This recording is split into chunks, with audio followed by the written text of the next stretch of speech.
Good morning to all. Pleasure to be back in Western New York. Yeah, that's right. Let's get a better good morning. Good morning. Good morning. Beautiful day in Buffalo. A little rainy. Could be worse. Could be snowing, as we know. It's a pleasure to be at the Belle Center for all the good work that happens here. And we remember Father Belle and his great contribution. Let me acknowledge some of my colleagues who are here today. First, Majority Leader Crystal PeoplesStokes, who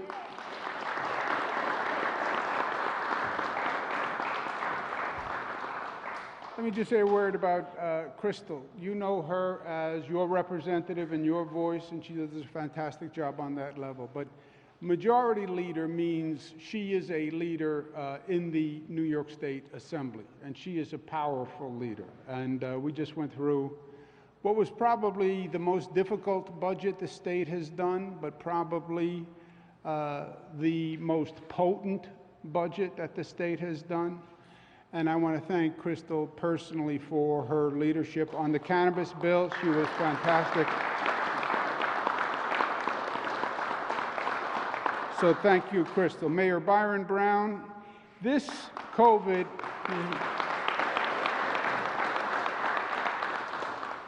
COVID crisis was a test of people in general, and it was a test of leadership. No elected official had gone through this before. And you really get to see what a person is made of, frankly, when the pressure is on. And I can tell you a better partner I did not have across the state than Mayor Byron Brown. He really stepped up when things were at their worst. So let's give him another round of applause.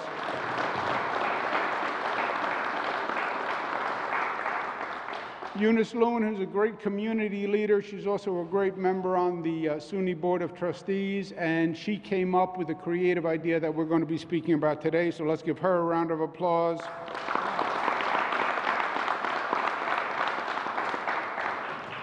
Lucy Candelario, who's our host today, thank you for opening up the Belle Center. Thank you for all your good work.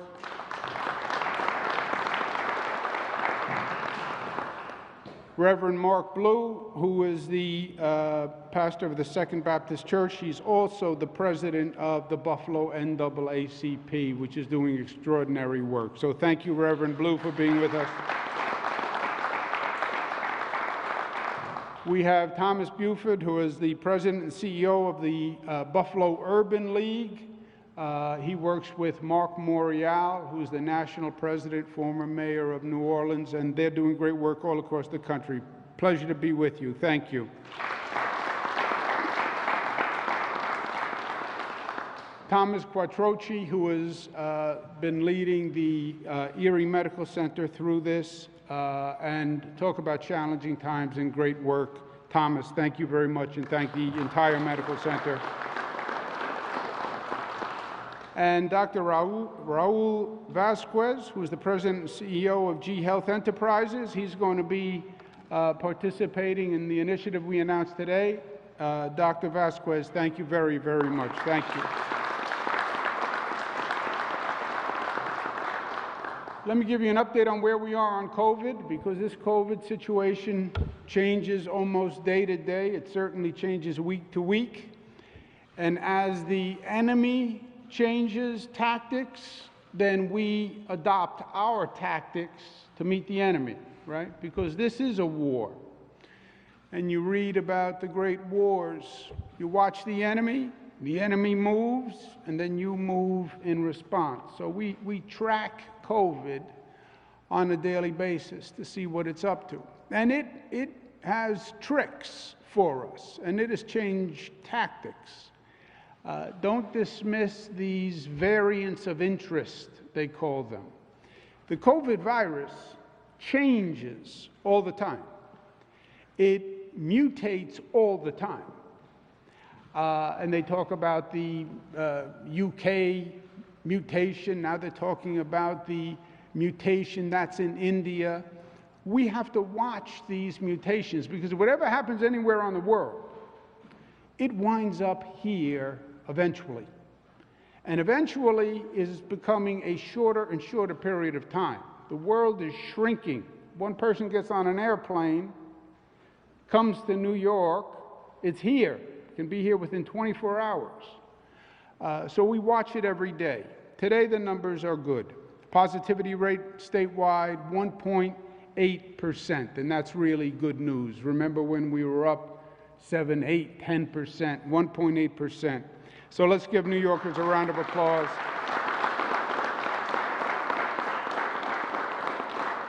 $2,900 people hospitalized, that's down 183. That's the first day under 3,000 since November 24th, so that's really good news also. 691 in ICU, that's down. 425 New Yorkers intubated, that's down. Lowest since December 3rd. Positivity by region, and this is fascinating because it's one state, we all get the same message, we all have the same access, but yet you see variations in the positivity across the state. Western New York, unfortunately, highest positivity in the state, today 3.5%. Finger Lakes, 2.8%. Mid-Hudson, 2.1%. Long Island, 2%. New York City, 1.9%. North Country, 1.8%. Capital Region, 1.5%. Mohawk Valley, 1.5%. Central New York, 1.4%. Southern Tier, 0.7%. Okay? Statewide, that's 1.98% for the 7-day average. That 7-day average is the first day under 2% since November 7th, which takes us all the way back to pre-Thanksgiving, pre-holiday surge. So the numbers are going very well. As the numbers move, we move. As the enemy moves, we move. So this is all very good news. Well, good, then let's throw off the masks and let's all go celebrate. We're not done with COVID yet. All those good numbers, 38 people died yesterday. 38 people died yesterday from COVID. So yes, we're making great progress, but people are still dying every day from COVID. So we have to weigh those two facts, right? Well, Governor, you said we're doing great and we're making progress. I did. Well, then why can't we get back to normal? Because 38 people died yesterday, and people will die today. So we're not through the woods yet. 3.56 in Western New York is the highest percentage in any region. We are working doubly hard in Western New York to get that number down. How do you get the number down? Two ways: precautions and vaccinations. What are precautions? Precautions are precautions. Precautions are common sense. Wear the mask, socially distance, be careful. Well, I'm tired of all of this. And we're making progress, I know, but we're not home yet. And we have to keep up with the precautions. We're relaxing the precautions as the numbers are getting better, but we're not home yet. Precautions. And the ultimate weapon to win the war, the vaccinations. Get the vaccination. We vaccinated 15 million New Yorkers so far. 45% of New Yorkers have gotten at least one shot. 45%. We have a massive distribution network.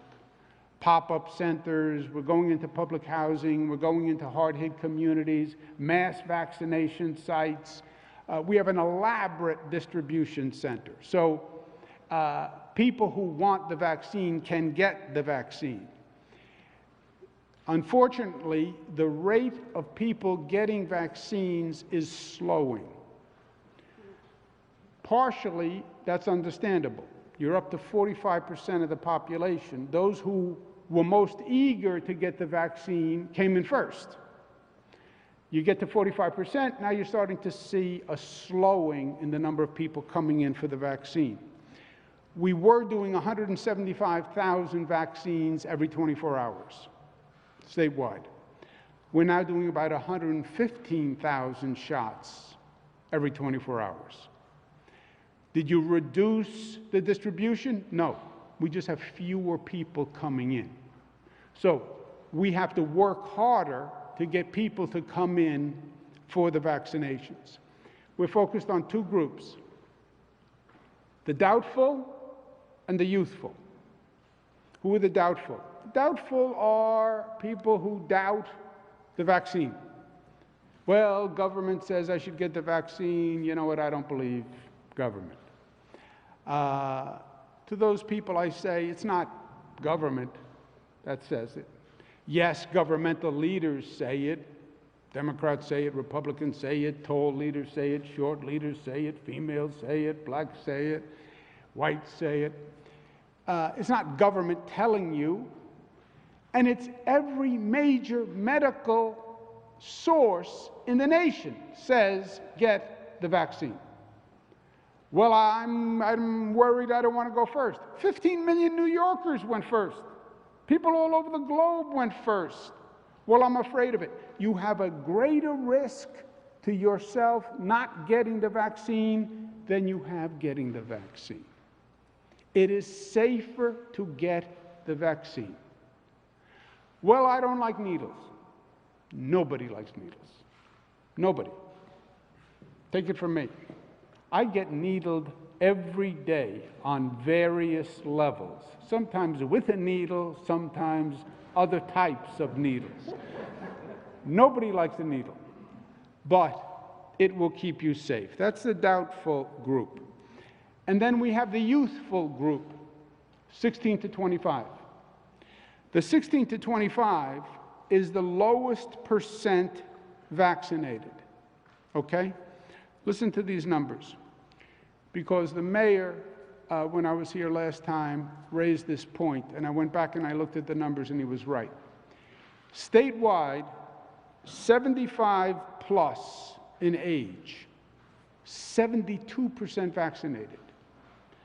65 to 74, 80% vaccinated. 65 to 74. 16 to 25-year-olds, only 34% vaccinated. In Western New York, your vaccination rate is higher than the state rate in 75 plus and 65 to 74 plus. It's a little lower on 16 to 25. 16 to 25 is our target audience. Why? Why is their number lower? First, in truth, our emphasis on COVID from day one was always about older people. Older people are more vulnerable. Older people are more vulnerable. Second, younger people became eligible later than older people, right? Eligibility for 16 plus just opened up fairly recently. But also, younger people are younger people.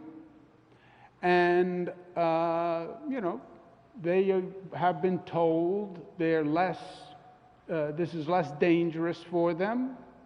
They're young, they're strong, they're superheroes, nothing can hurt them.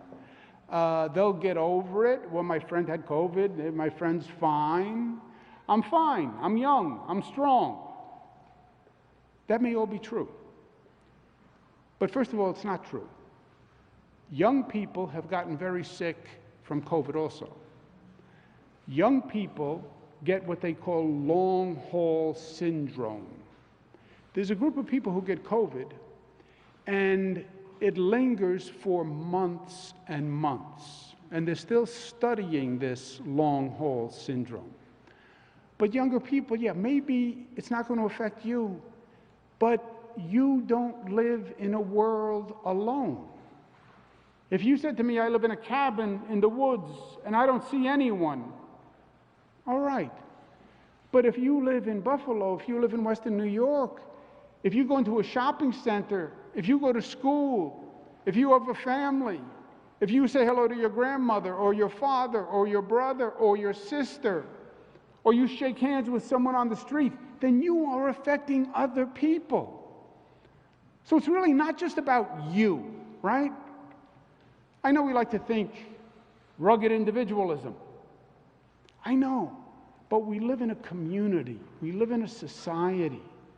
I'm standing here today. Crystal is here. Byron is here. What I do affects other people.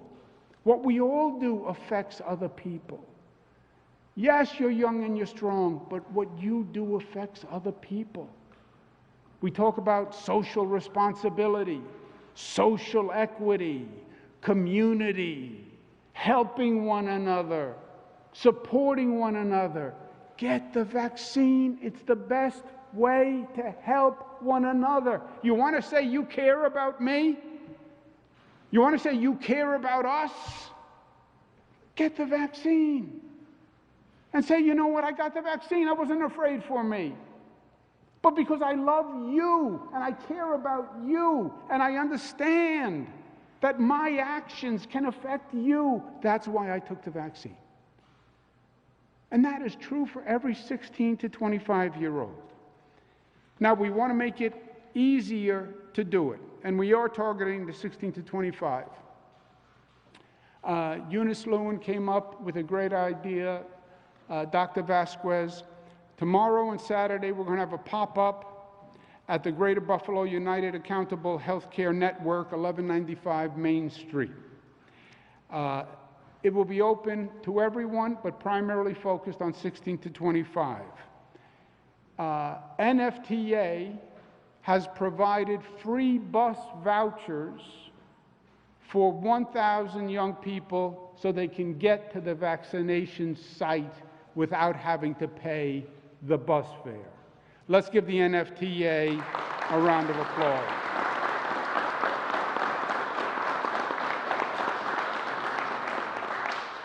Why? We want to get to a point where there are no excuses. There are no excuses. The vaccine site is available, it's been tested, it's safe, and it won't even cost you anything to go and get it.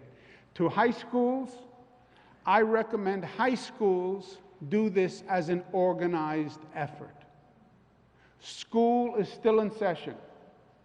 A high school should organize where they will take their students, 16 plus, to a vaccination site, put them on a bus, bring them to a vaccination site, and get them vaccinated.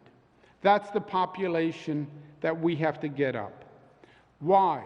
Because we want to get back to life as usual. We want to get the economy fully open. We want to get back to social life. We want to start to see people. We want to get back to the old days, right? Everybody talks about the future, and I want change, I want change. Yeah, I want to get back to the old days. I want to be able to go to a restaurant with my friends. I want to be able to go to a bar. I want to be able to go to a ball game. I want to get back to the old days where life was normal. I want people working again and society thriving again. And the vaccine is the best way to do that. We're taking another step forward since the COVID numbers are going to come down.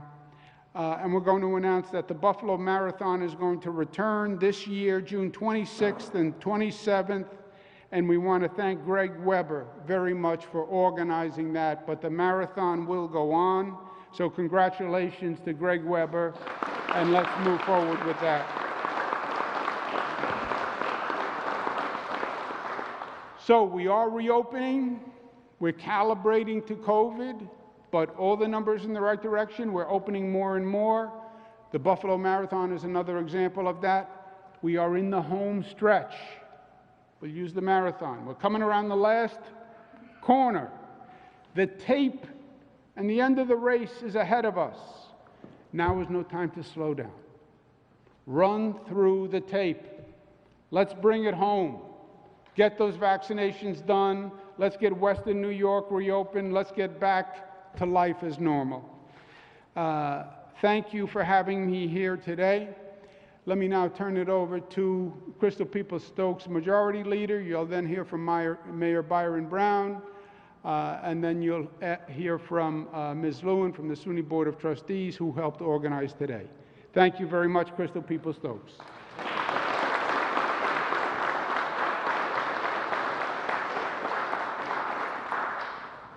Thank you, Mr. Governor. Thank you for being here in